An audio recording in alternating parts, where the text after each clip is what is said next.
Il vous reste encore un petit peu d'énergie. Dernier slot de la conférence. Bientôt l'heure de la keynote de fermeture. Donc, j'espère qu'il vous reste encore un peu d'énergie. On va parler d'injection de dépendance en Kotlin. Donc, moi, je suis Arnaud Giuliani. Je suis créateur et mainteneur du projet Coin, qui est un gros framework d'injection de dépendance en Kotlin, et cofondateur d'une startup toulousaine qui s'appelle Codilla. Je vais regarder un petit peu dans l'audience pour vous connaître un peu mieux. Est-ce qu'il y a des gens qui font déjà du coin dans la salle? Ah oui, quand même, un petit peu. Du compose. Est-ce qu'il y a des gens qui font du compose? Aussi, pas mal un petit peu, ouais. Bon tiers aussi. Et du multiplateforme. Un peu moins, mais il y a quand même quelques personnes, ouais. C'est cool.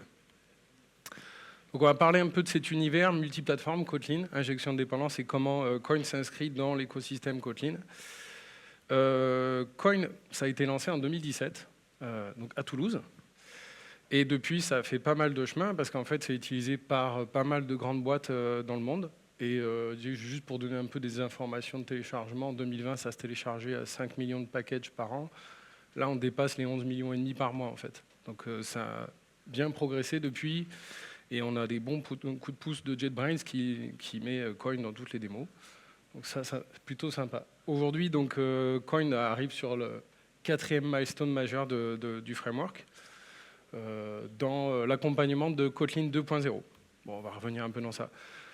Pour ceux qui ne connaissent pas du tout, petit peu d'introduction, parce qu'en fait, l'idée de Coin, ça a été d'être un framework qui utilise toute la capacité du langage Kotlin, c'est-à-dire facile à utiliser, très simple, et toute cette partie DSL pour justement aider à faire de l'injection de dépendance en Kotlin, au tout début pour sortir de la technologie Google de l'époque, c'est-à-dire en 2016-2017, qui était Dagger, qui a contraint énormément l'écosystème Android.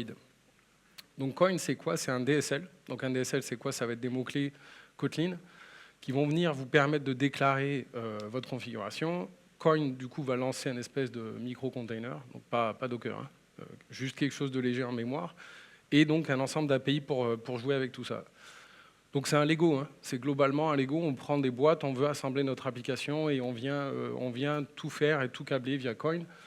Et donc quand on a deux classes qu'on écrit comme ça en Kotlin, en fait, donc classe myRepository, classe myPresenter, et qu'on veut commencer à lier l'une à l'autre, on va utiliser un premier mot-clé qui s'appelle module. Donc on déclare une variable, on fait module. Donc c'est un mot-clé qui est reconnu comme un mot-clé Kotlin. Donc module. Et derrière, je vais avoir quelque chose qui s'appelle single off de chaque classe. Donc single off, ça va être un opérateur qui va prendre chaque classe et qui va venir gérer l'instance pour chacune de ces classes. Donc là, en fait, on va pouvoir passer une classe, une fonction. On va pouvoir passer des choses assez intéressantes. Et initialement, le projet, en fait, il a démarré sur cette forme-là. C'est-à-dire qu'il a le but du projet, ça a été de dire on est capable de faire un DSL avec 3 mots-clés. Et 3 mots-clés, c'est quelque chose que vous arrivez à comprendre, à lire et à réécrire.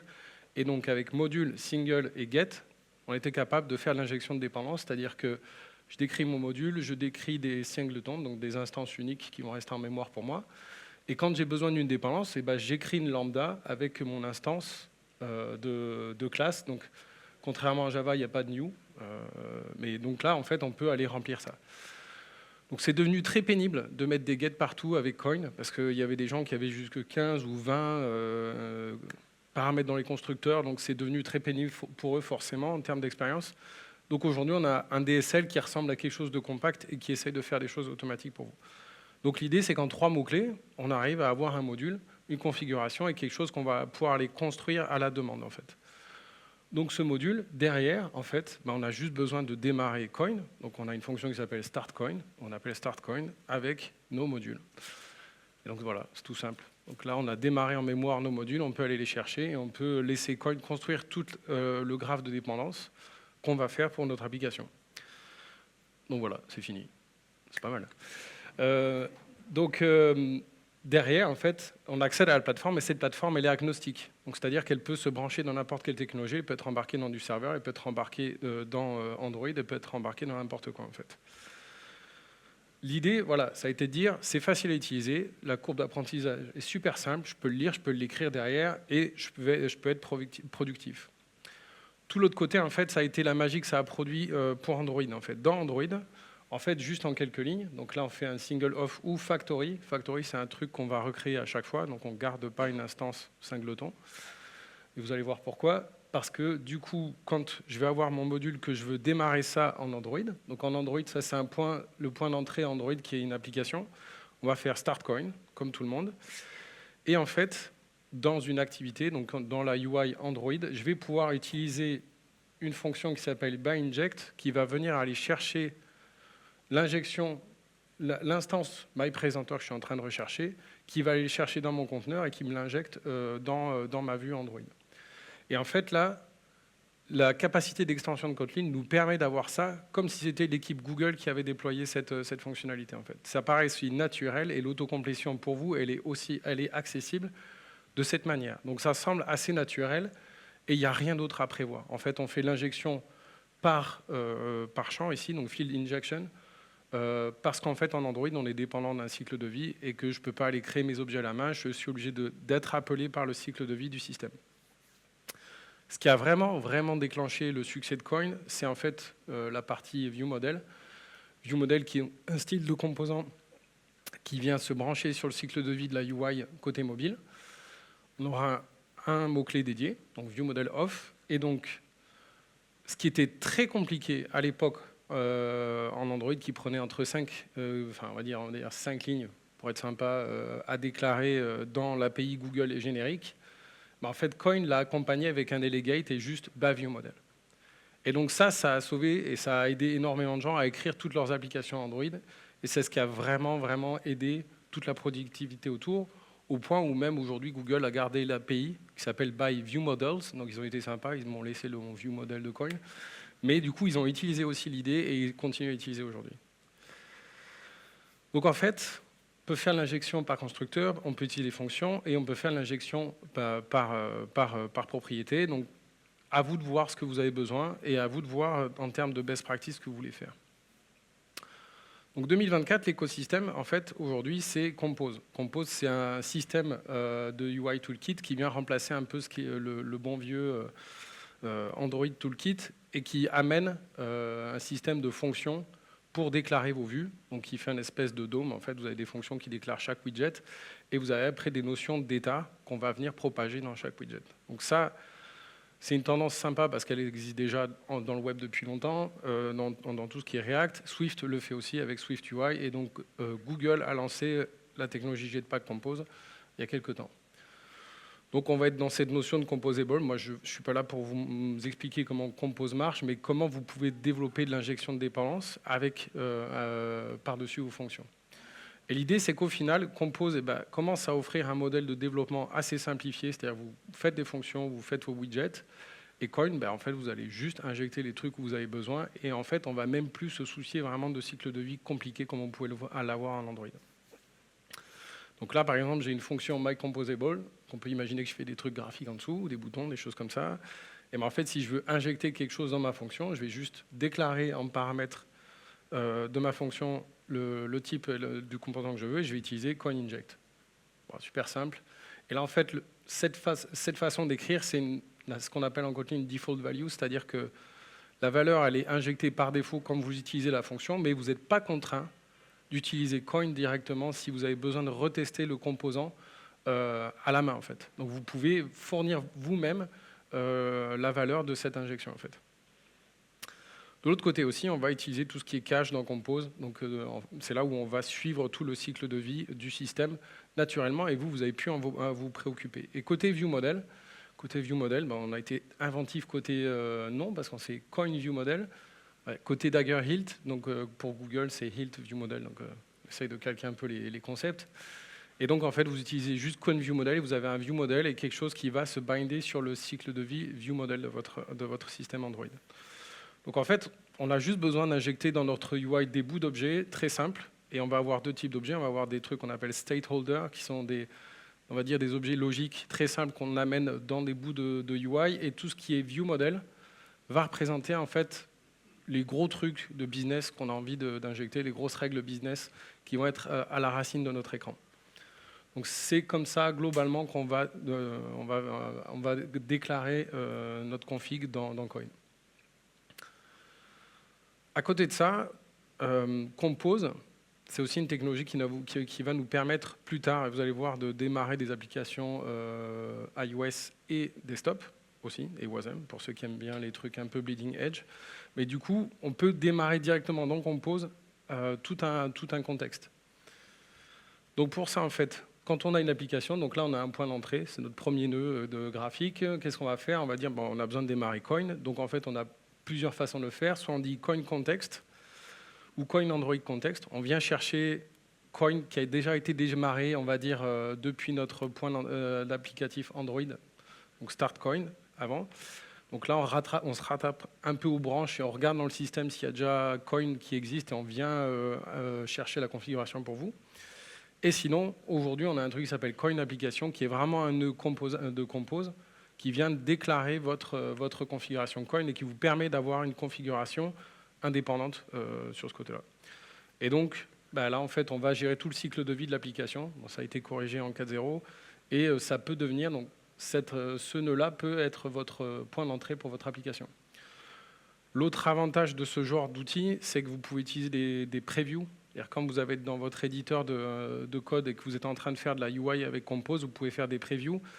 Et si vous avez une injection de dépendance, bah, le problème, c'est que votre moteur d'injection de dépendance n'est pas forcément démarré, que ce soit Heal to Coin. Donc avec Coin, en fait, vous pouvez faire des previews directement et utiliser Coin Application pour préparer en partie votre système sur ça, en fait.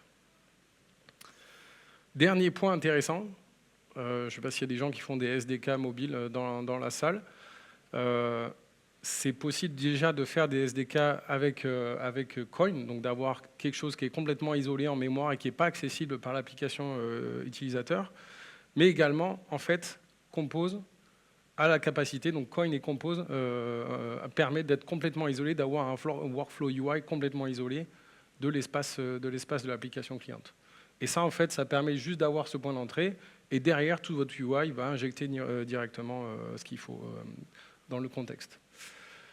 Donc là aussi, on est en train de travailler avec les frameworks, on va dire, d'injection d'architecture qui sont Decompose et Circuit. Slack et Decompose, c'est quelqu'un de chez Google là, qui travaille dessus. Donc eux, ils sont là pour essayer de faire de la navigation d'écran. Et Coin vient vous aider à injecter les composants dedans, en fait. Donc quelques sujets à garder en tête dans tout ça, tout ce qui est stakeholder, navigation, scope, etc. C'est des sujets à garder en tête autour de l'injection de dépendance parce que vous allez devoir regarder un petit peu à côté. Et en ligne, vous trouvez de la documentation sur tout ce qui est module loading, baseline profile, pour essayer de vous aider à optimiser tout ce qui est chargement, en fait. Et en fait, Compose est multiplateforme. Ça, c'est le côté cool. Donc avant de vous parler de Compose multiplateforme, on va regarder ce que c'est déjà Kotlin multiplateforme. Kotlin multiplateforme, c'est du Kotlin qu'on partage, en fait. Donc en fait, oui, Kotlin multiplateforme, c'est du code Kotlin qu'on met au milieu et qu'on va commencer à compiler pour divers targets natifs, donc de l'iOS, du Linux, du Windows, tout ce qu'on veut. Et l'idée, c'est qu'en fait, on va essayer d'avoir un maximum de code multiplateforme en Kotlin, et derrière, on va avoir les bouts natifs qui vont être justement on va dire les derniers kilomètres sur chaque plateforme qu'on va devoir implémenter. Donc on a besoin, je suis allé un poil vite, on a besoin d'un mécanisme qui s'appelle expect actual, donc en fait qui nous permet de signaler qu'une fonction ou qu'une variable dans Kotlin, elle est multiplateforme et qu'on va avoir besoin d'une implémentation spéciale dédiée en native. Donc si on fait du multiplateforme avec Coin, bah en fait on va faire des modules très simples. Ça c'est des choses que vous pouvez trouver dans les applications sur Internet, par exemple John O'Reilly, qui est quelqu'un qui est un expert Google aussi, qui fait énormément d'applications Google. La plupart de ces configurations elles sont dans le source commun. Et en fait, vous ne savez même pas si c'est de l'Android ou si c'est de l'iOS que vous faites. Vous avez des définitions qui sont dans le code commun. Donc vous ne vous souciez même pas en fait si vous faites du multiplateforme. Point. Et tout ce que vous utilisez derrière, c'est du Kotlin KMP. Par contre, il y a des moments, on est quand même obligé de basculer sur des modules qui sont natifs. Et donc c'est pour ça qu'on va taguer par exemple une fonction qui va me créer un module qui s'appelle platform module. Je vais dire j'ai besoin d'un expect platform module et ce module-là, il va avoir une implémentation dédiée. Donc par exemple, mon module, il peut avoir, donc là dans ce cas-là, on a besoin d'une base de données qui est native, soit avec Android, là c'est du SQLite, donc on a JDBC SQLite Driver. Et c'est le projet People in Space de John O'Reilly, si vous voulez regarder aussi en ligne. Et sinon, côté iOS, on a besoin d'initier ce driver à la main, en fait. Et donc, hormis tout le reste du code, on va avoir besoin peut-être de démarrer certains composants. Et donc, en marge, on va avoir voilà, certaines configurations de framework qui auront besoin d'être adaptées côté KMP. Donc, une fois qu'on a notre configuration, on commence à avoir des bouts de natifs, on a tout qui est en multiplateforme, donc on est plutôt content. Donc, pour démarrer, en fait, on va souvent mettre à disposition notre démarrage Coin, donc c'est juste une fonction, mais le problème, c'est que même en 2024, l'exposition de code Kotlin vers Swift n'est pas encore super top, donc on a besoin d'exporter un peu à la main certaines fonctions. Donc c'est pour ça qu'on va encapsuler notre fonction startCoin, initCoin pour pouvoir aller la chercher en Android, mais surtout pour aller la chercher en fait en Swift. Et du coup, en Swift, vous voyez qu'en fait, on n'a pas de notion de namespace assez particulier, donc on va tout qui va être en rack dans le namespace iOS. Et donc, on va avoir kindKT, qui est le nom de mon fichier dans lequel j'ai ma fonction initCoin. Et lui, il va me la traduire comme ça. Donc, je vais pouvoir retrouver mes fonctions dans Xcode ou dans Fleet, si vous utilisez le dernier truc de JetBrains. Mais globalement, je peux commencer à exporter des fonctions comme ça. Mais il faut faire attention au naming. C'est un des problèmes particuliers de Kotlin KMP. C'est tout le naming et le partage de code de namespace vers Swift. Donc, le problème, c'est on a démarré Coin depuis iOS ou depuis une cible native. Le problème, c'est que du coup, toute la magie d'injection dans l'écosystème, dans la plateforme native, donc Android, ça a été basé sur des extensions en fait, du langage Kotlin. Et là, il n'y a pas ça en fait en Swift. Donc, on va avoir besoin d'essayer de réexporter certaines extensions à la main. Et donc, là, on a quelques patterns que je peux partager avec vous sur comment on essaie de partager certains composants. Il y a des choses qui vont mieux, petit à petit. On découvre aussi, et JetBrains est en train de bosser sur un exporteur Swift. Mais on va voir un petit peu comment ça se passe. Mais déjà, par exemple, si je vais pas pouvoir utiliser directement getCoin.getPresenter en Swift parce qu'en fait, il ne sait pas faire récupérer le paramètre comme nous on fait, en fait, entre supérieur et inférieur. Ça, c'est un truc Kotlin, parce que lui, il est capable d'aller inférer le type de l'expression. Donc ça, Swift ne peut pas le faire entre les deux mondes. On est obligé de l'aider, donc on est obligé de faire une fonction un peu comme ça. Et pour avoir accès à Coin depuis n'importe où, on a une interface qui s'appelle Coin Component, qui nous permet d'aller débloquer getCoin, en fait. Et donc d'aller mettre Coin un peu partout où on veut. L'autre manière de faire, c'est même carrément de mettre une fonction à plat dans un fichier et d'aller utiliser Coin Platform, qui est aussi un accesseur statique pour Coin et qui va aller chercher votre instance pour Swift. Et derrière, en fait, on va aller chercher Kotlin Dependencies, c'est le nom de mon fichier. Kotlin Dependencies Shared, ça va être quelque part comme ça. Et après, j'ai getPresenter, je peux aller rechercher ma fonction dans Swift, quoi. Donc, voilà, on est obligé un peu de faire le bridge entre les deux mondes un peu à la main. Je ne peux pas, en tant qu'utilisateur Swift, je ne peux pas aller piocher dans Coin de la même manière que je pioche comme si j'avais une application JVM, Android ou serveur, par exemple. L'autre point aussi que je peux faire, c'est l'autre stratégie de bridging, c'est d'avoir justement d'utiliser non pas l'injection par constructeur, donc c'est Coin qui prend ma classe, qui injecte le constructeur et qui me donne mon instance. Là, typiquement, c'est une instance que je vais créer à la main, mais par contre, toutes les dépendances, je vais les injecter sur leur propriété directement. Donc en fait, on va avoir la propriété KMM Remote API qui est déclarée dans Coin, mais du coup, cet objet KMM Repository, je vais aller pouvoir le créer à la main en Swift en fait.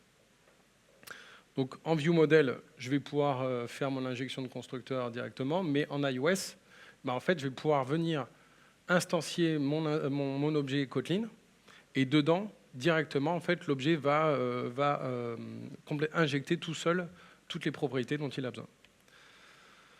L'autre point que vous pouvez voir, et il existe encore pas mal de bridges, c'est deux projets qui s'appellent KMM ViewModel et Moco MVVM, qui aident à faire des ViewModels directement partagés entre Android et iOS. Donc en fait, on sent que toute la partie multiplateforme, elle est partagée à 80% jusque la UI. Donc on est à la limite au niveau ViewModel. Il y a des trucs qui existent. ça marche plutôt pas mal. Mais voilà, on sait que globalement, jusque la UI en pur KMP, en fait, on arrive à partager tout notre code, toute notre logique, la partie HTTP, la partie base de données, on peut tout partager sur ce code-là. Donc il faut faire attention à tout ce qui est injection de wrapper, mais voilà, tout ce qui est interop Swift, il y a encore un peu de taf. Il y a des trucs qui commencent à circuler qui sont des wrappers de propriété en Swift. Je n'ai pas complètement les détails ici, mais vous pouvez retrouver l'appli qui s'appelle Mangaku, qui est une appli multiplateforme, où là, il y a des gens qui ont commencé à faire des wrappers de propriété Swift et qui ont du coup des annotations assez marrantes là-dessus. Alors, ils n'ont pas fait de framework, donc c'est tout fait à la main dedans. Il faut essayer de reprendre un peu leur framework, mais c'est une bonne idée pour moi plus tard, donc c'est plutôt cool. Mais encore du boulot côté intégration Swift. Bon, après, à côté de ça, en multiplateforme, la bonne idée et la bonne chose, c'est que Compose est complètement multiplateforme. Et que du coup, vous pouvez développer une application full Compose juste dans l'espace commun, faire la UI et même avoir le view model. Parce qu'en fait, le problème de KMP, c'est que l'intégration des view models en Swift, en Swift et en Android est assez problématique. On est obligé de passer par de la plomberie assez mécanique, assez manuelle, donc c'est assez difficile. Coin bénéficie des dernières avancées de JetBrains et Google à ce niveau-là et intègre les dernières librairies de Jetpack, pas de Jetpack justement, de JetBrains Compose, qui apportent la partie multiplateforme sur la partie lifecycle et ViewModel. Donc on peut partager le ViewModel complètement et on peut faire une appli complète en full multiplateforme et Compose. Donc ça, c'est plutôt cool. Donc le boulot côté JetBrains, c'est de mapper tous les cycles de vie Android, iOS, d'essayer de faire quelque chose de commun et d'avoir des API qui se ressemblent à peu près et d'avoir justement des librairies qui soient et Android et iOS. Donc ils font tout ce boulot d'avoir le mimétisme entre les deux systèmes de librairies. Donc c'est plutôt cool et c'est JetBrains qui s'y colle. Côté Google, en fait, depuis un moment, là, ils ouvrent toute leur librairie en KMP et ils en ouvrent de plus en plus. Donc, en fait, déjà, toute la partie lifecycle, elle est ouverte en 2.8.0, là, elle est stable depuis un moment. Donc, ça, c'est super. Et justement, c'est ce que Coin utilise. Et vous avez Marcello aussi qui parle de la manière dont ils ont porté tout leur code en multiplateforme et comment JetBrains et Google travaillent dessus. Et du coup, moi, j'interroge régulièrement Marcello sur les problématiques de lifecycle, parce que c'est lui qui bosse dessus. Et au final, on n'utilise pas Jetpack Compose, on utilise JetBrains Compose pour être complètement multiplateforme. Et voilà. Donc aujourd'hui, c'est plutôt cool et je vois pas mal d'applications en Compose desktop. Ça marche, le rendu est intéressant. Alors, c'est pas non plus des applications extraordinaire de ce que j'ai vu, mais dans les exemples qui passent dans la communauté, c'est assez intéressant, ça marche plutôt bien. Et côté iOS, en fait, JetBrains travaille énormément sur les performances pour que ça soit au plus proche de ce que peut être SwiftUI. Donc Coin 4.0, du coup, c'est prêt pour faire du desktop et du WASM. Donc côté WASM, je ne sais pas du tout, donc vous ne pouvez pas me poser de questions là-dessus. Voilà. Au final, donc ça, c'est une API dans Coin, donc c'est un peu compliqué, mais au final, c'est celle qui est Android, qui est exactement la même en fait en multiplateforme, et au final, on peut utiliser, donc ça, c'est Fleet, l'éditeur de code de JetBrains, qui permet de faire et du Swift et du Kotlin, et donc, en fait, on peut directement faire du Compose directement dans notre code, et on ne se soucie pas de faire ou de l'iOS ou de l'Android. Alors, petit marqueur, là, c'est dans le projet Dagger, en fait, ils sont bloqués sur la partie, on va dire, KMP. Ils sont bloqués sur l'ingénierie, et ce n'est pas dans leur roadmap pour cette année, à voir peut-être l'année prochaine. Mais voilà, donc du coup, en termes de techno d'injection de multiplateforme, Dagger, ce n'est pas pour maintenant. Est-ce qu'il y a des gens qui font du serveur dans la salle? Ah, quand même quelques-uns, ouais. Donc, si on ne veut pas faire de Spring et qu'on veut faire du Kotlin, on peut faire Coin avec un autre framework qui s'appelle Ktor, qui est un framework, le framework web développé par JetBrains. Et ça démarre comme ça. Donc, on fait un point d'entrée. Vous voyez, c'est toute une fonction comme ça. On va installer Coin dans notre serveur web. Et ensuite, on va pouvoir injecter et aller définir une route et dire, bah voilà, je réponds comme ça. Donc en fait, c'est très, très minimaliste. Et Coin s'inscrit très bien dans, je dirais, cet écosystème-là de Ktor qui est très, très minimaliste et qui permet en quelques lignes de faire quelques routes web. Donc du coup, voilà. En quelques mots-clés, pareil, vous pouvez faire de l'injection de dépendance. En termes de performance, il n'y a pas d'introspection, il n'y a pas de code de génération de code. Donc c'est plutôt pas mal. Il y a déjà quelques features intéressantes comme tout ce qui est request scope. Donc quand vous faites de l'injection au niveau request, on peut avoir quelque chose qui dure de l'ordre de la requête. Et ça s'inscrit aussi dans tout ce qui est testing. C'est-à-dire que par exemple, si je veux tester mon appli en Ktor, je fais un test unitaire par exemple, et ben en fait, je vais démarrer mon serveur, et ben en fait, ça va démarrer Coin avec, et je vais pouvoir faire de l'injection, enfin, je vais pouvoir gérer des choses derrière avec. Ce qui est intéressant, c'est que du coup, JetBrains est intéressé pour intégrer les frameworks d'injection de dépendance, je dirais, de manière assez importante. Et donc, du coup, ils sont en contact avec nous pour pouvoir justement travailler sur les sujets un peu plus poussés et essayer d'avoir des choses un peu à la Spring Boot pour essayer d'avoir des trucs en auto-discovery au sein de Ktor. Et ils ont déjà lancé leur plugin registry et ils ont déjà fait la version de Coin. Bon, le problème, c'est que du coup, dans leur registry, ils ont déjà sorti une V3 et je suis à la bourre. Donc, vous trouverez la version 2 de Ktor en fait, pour Coin avec dans le plugin registry. Mais voilà, eux, ils sont en train d'avancer dans l'écosystème. Et vous pouvez déjà jouer avec Ktor. Donc en quelques lignes, c'est pareil. Vous pouvez faire du Kotlin avec un serveur web assez facilement. Pour finir un petit peu cette présentation sur l'injection multiplateforme, ce qui est hyper important dans une société qui utilise un framework et qui dure dans le temps comme ça, c'est sa testabilité, la partie safety et sa partie scalabilité. Au début, Coin a été fait justement parce que Dagger prenait 80% du temps en plus de compilation. C'est-à-dire quand j'avais un projet de 20 minutes qui compilait en 20 minutes pour Dagger, en Coin, souvent, il compilait en 5 minutes ou moins. Et à côté de ça, du coup, Coin est de plus en plus optimisé parce que du coup, une résolution quand je vais aller demander quelque chose dans Coin, ça prend entre 0,005 millisecondes. Donc, on est dans quelque chose d'assez performant. Je vous déconseillerais quand même d'aller faire du Coin à la volée si vous faites du streaming Bluetooth ultra haute performance, par exemple. Mais ça serait quand même assez mal architecturé sur ce côté-là.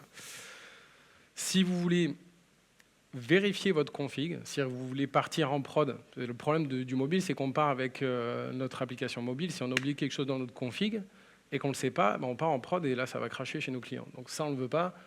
On peut par contre vérifier notre config. C'est-à-dire qu'on prend notre variable module et on fait .verify. Donc on va utiliser le package CoinTest. Il y a aussi une version Android Verify. Et en fait, s'il nous manque quelque chose, il va nous dire à quel endroit, dans quel composant il nous manque quelque chose et pourquoi il nous manque quelque chose. Donc il va vous faire tout un pataquès pour vous dire, globalement, il te manque telle définition. Donc c'est peut-être que tu as oublié la définition avec ce type-là, ou tu peux bypass ce truc comme ça. Donc en fait, on essaye d'être assez... d'accompagner, je dirais, sur le diagnostic de la vérification. La compile safety aussi, c'est le nerf de la guerre pour la technologie de Google, Dagger, mais ils ont sorti une technologie d'annotation de processing qui s'appelle KSP pour Kotlin, et donc du coup, Coin en profite aussi, et donc Coin propose le DSL, mais aussi des annotations, et si vous voulez faire des annotations avec Coin, en fait, vous pouvez annoter avec ces mots-clés, donc add single ou add factory ou add coin view model aux composants. Et juste derrière, après, vous faites add module, add component scan, et vous dites, dans ce module-là, je vais aller chercher tout ce qu'il y a dans ce package, on rassemble tout, et on est content. En fait. Donc, c'est assez simple. Et l'avantage de ça, c'est que derrière, en fait, nous, on a assez d'informations sur votre configuration pour aller faire une vérification au niveau de la compilation. Donc, on vient faire du compile safety, je dirais au niveau de la configuration. Et l'avantage, c'est que vous pouvez l'activer ou la désactiver. Vous n'êtes pas tributaire de ça. C'est-à-dire que si vous êtes oublié de refactoring, vous pouvez désactiver cette safety, justement le temps de faire le refactoring et la réactiver après. Vous n'êtes pas bloqué parce que Dagger vous demande tel ou tel truc. Et en termes d'overhead, en fait, ça reste très très bas. Donc c'est intéressant, je dirais pour les entreprises ou pour les équipes qui veulent essayer Coin Notation. Ça reste quand même un impact très très faible, KSP en fait. L'autre évolution, c'est que Coin, il y a eu un DSL qui a commencé donc en 2017, donc ça a évolué, etc. Mais en fait, il nous manque des informations pour vous aider justement à faire un peu plus de safety. Et donc, ça fait partie d'une des expérimentations qui a été lancée en 4.0 et qui va nous permettre de travailler justement sur ça. L'autre point pour les performances, pour lesquelles vous devez faire attention, c'est tout ce qui est démarrage, en fait. Parce que le point noir de Coin, ce n'est pas les performances quand vous allez rechercher quelque chose, c'est qu'au démarrage, on a besoin de lire votre configuration. Donc, si vous avez 100 définitions, ça va très bien. Si vous avez 10 000 définitions, des centaines de modules, on va commencer à prendre un peu plus de temps, forcément. Pour ça, vous avez plusieurs stratégies. Et on va passer du coup à chargement en background. On a Android X Coin Startup qui est expérimental en 4.0, qui permet d'aller déléguer ce chargement dans la technologie Android X Startup. C'est-à-dire que vous ne mettez plus ça directement, vous ne faites plus un chargement à la main dans votre application, mais vous allez le décharger dans Android X Startup et vous ne bloquez plus votre thread mine. Donc ça se passe comme ça. Ça, c'est la manière classique de démarrer Coin dans une application Android. C'est-à-dire on a une classe, notre point d'entrée, on dit Start Coin, Android Context Module. Et donc ce qu'on peut faire, c'est passer avec le projet Android X Coin Startup, avoir l'interface Coin Startup et d'avoir justement l'extension OnCoin Startup qui nous permet d'aller justement dire en fait, dès que tu passes en background, tu me charges ça en fait. Et du coup, on ne bloquera plus l'application en fait. L'autre point aussi, c'est que Coin embarque la partie coroutine et on va pouvoir charger en background, non pas côté Android, mais vraiment côté coroutine, notre module. Et donc, c'est un nouveau mot-clé qui s'appelle Lazy Module qui nous va permettre de dire, en fait, on ne charge aucune information au début. C'est-à-dire que même quand vous faites module, on va commencer à préchauffer le moteur avec quelques méta-informations et après, on va charger les informations. Mais là, en fait, on va demander à ce qu'il n'y ait aucune information préchargée et on va faire toute l'indexation après, en fait. Et l'idée, c'est d'aller justement d'être notifié par une coroutine, si vous avez besoin d'être notifié du chargement de vos modules. Ou l'autre stratégie, c'est d'avoir 80-20, c'est-à-dire 20% de vos modules en statique, c'est-à-dire les premiers écrans, et lazy module, c'est-à-dire 80% qui restent, on va dire du reste de l'application, que vous pouvez charger librement parce que en fait, votre premier écran n'a pas besoin de ces définitions-là. Donc c'est assez intéressant. Nous, on recherche aussi des feedbacks là-dessus. Donc tout ce qui est lazy modules, c'est passé stable. On a pas mal de feedback. La partie App Startup, il y a des corrections en cours là, sur la Coin 4.0. Je ne suis pas sûr que ce soit des choses qui soient très mainstream. En fait. C'est tout ce qui est de vérification d'intégrité, des choses comme ça. C'était un peu problématique. Allez, pour finir, parce que c'est bientôt l'heure d'aller à la keynote. Ça, c'est tous les gens qui contribuent au projet Coin depuis un moment. Donc, vous avez des gens de chez Google, des gens de chez TouchLab, des gens de chez même Facebook. Nicolas, il est par là, mais voilà. Vous avez des gens de plein de boîtes qui contribuent à travers le monde et des gens qui viennent contribuer autant sur la doc que sur le code. Donc, c'est super important pour se connecter avec la communauté. Donc, bon, désolé, dans le fond, c'est un peu en bas, mais vous avez le site insertcoin.io. Vous pouvez trouver sur Twitter, peut-être Blue Sky, il va falloir migrer un de ces quatre.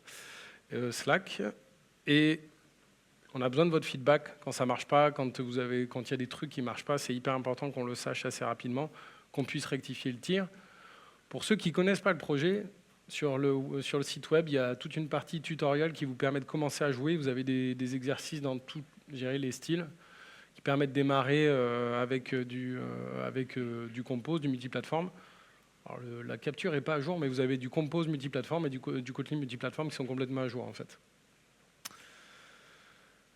Ce qu'on fait aussi, c'est qu'on fait des webinars. Et là, on a fait un webinar avec Odzilla qui est basé sur la migration step-by-step de Hilt vers Coin, parce qu'on a de plus en plus de gens qui vont vers du multiplateforme et de plus en plus vers du Compose multiplateforme.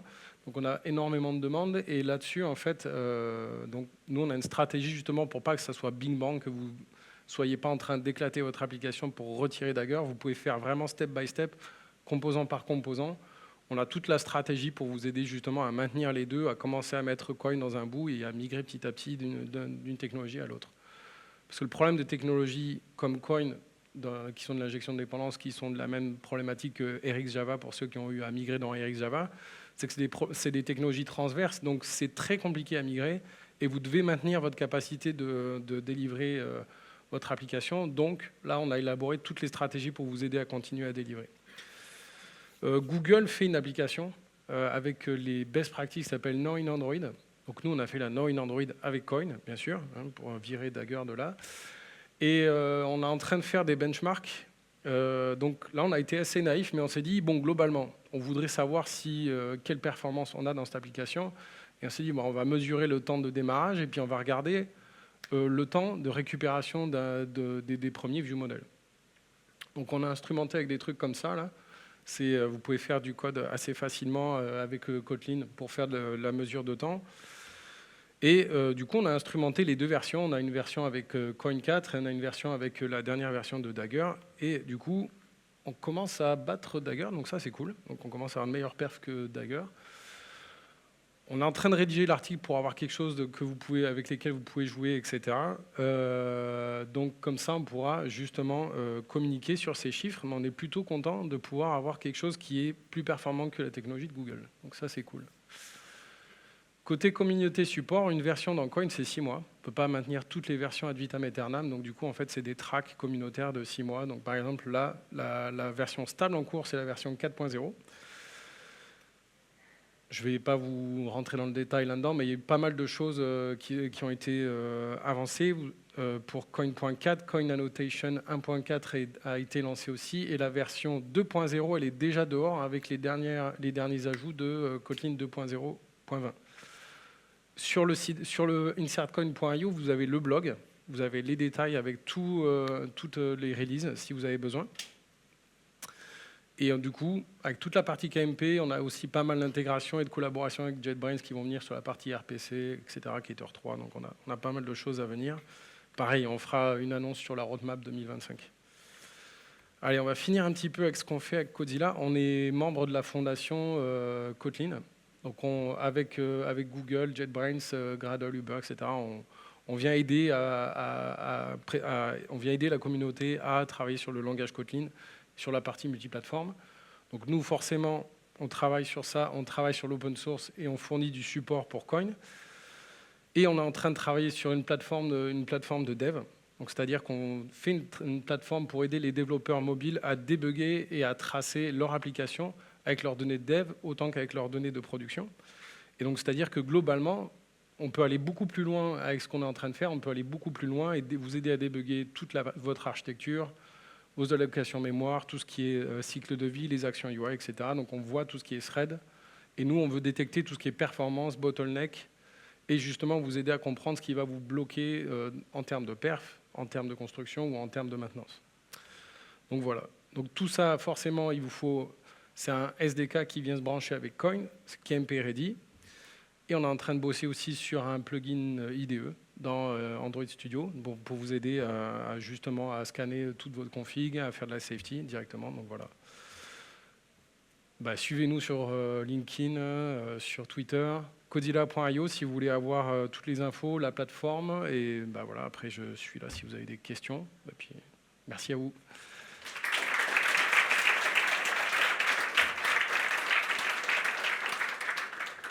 On a du temps pour les questions alors.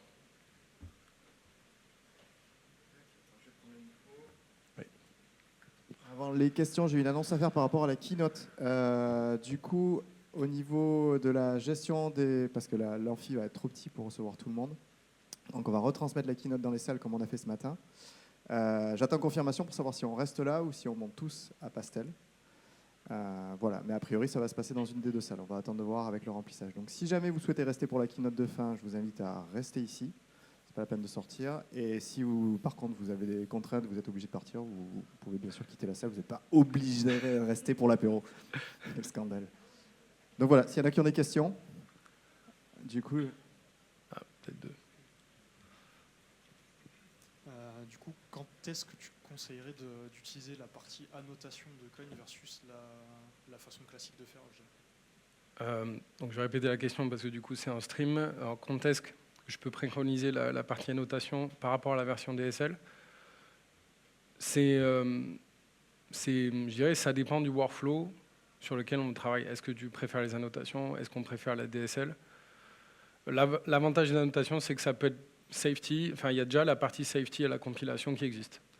Avec ce qu'on est en train de développer, ça sera moins vrai pour la partie DSL, c'est-à-dire que ça sera aussi safe d'utiliser la partie DSL. Quoi.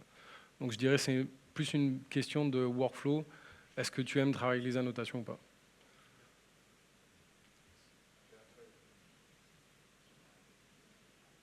Moi, j'avais une question. C'était dans la présentation, vous êtes passé rapidement sur un IDE. J'ai pas eu le temps de noter le nom. Est-ce que vous pouvez en reparler un peu parce que ça avait l'air une alternative justement à Android Studio. Alors, peut être sympa. Je vais le retrouver.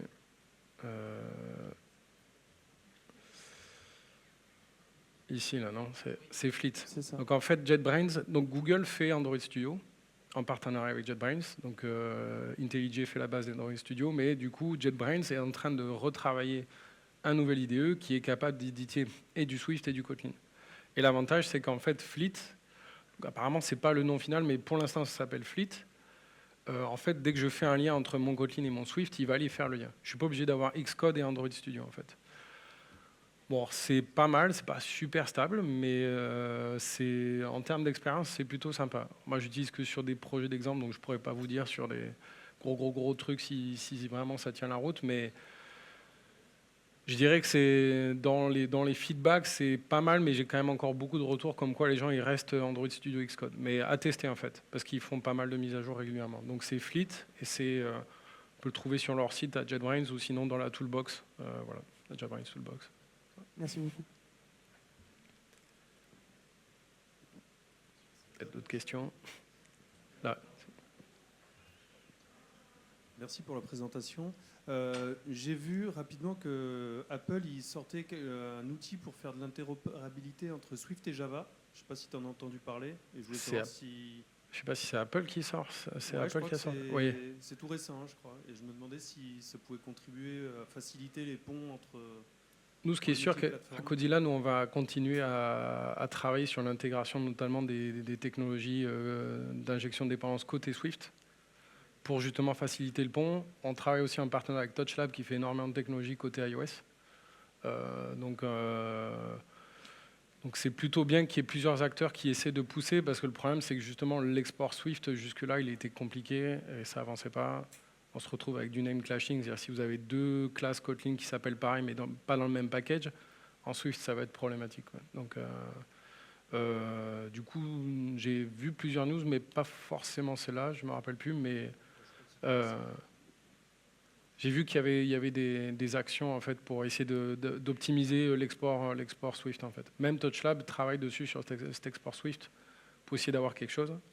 Donc c'est bien. Mais si même Apple fait ça, c'est bon signe.